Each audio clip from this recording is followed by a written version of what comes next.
kuma ga ka mawaki. Ya aka yi ka fara harkar waka duk da duba da cewa ga ka jami'in tsaro?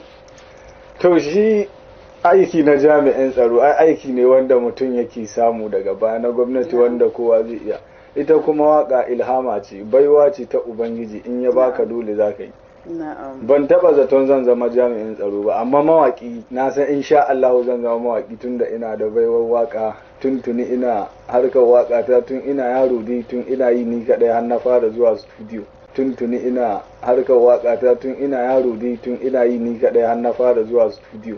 Na'am. Wato in mun fahimta kenan ka fara harkar waka tun kamin ka shiga aikin jami'in tsaro. Tun ina JSS2 na fara harkar waka gaskiya. Na'am. Kuma duk da ka shiga harkar waka nan ka shiga aikin nan na jami'in tsaro bai hana maka harkar waka ba. Babu wata doka ta jami'in tsaro wanda za a hana ma jami'in tsaro yin waka. A'a, babu wannan doka ɗaya ce. Matsayina na jami'in tsaro ban da hujja in yi waka in zagi wani ko in sossoki wani.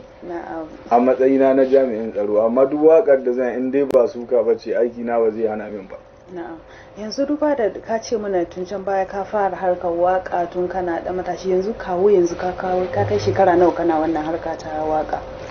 To gaskiya in fara rubuta waka dai in ta rubutawa shekara 19. 2002 na fara rubuta waka.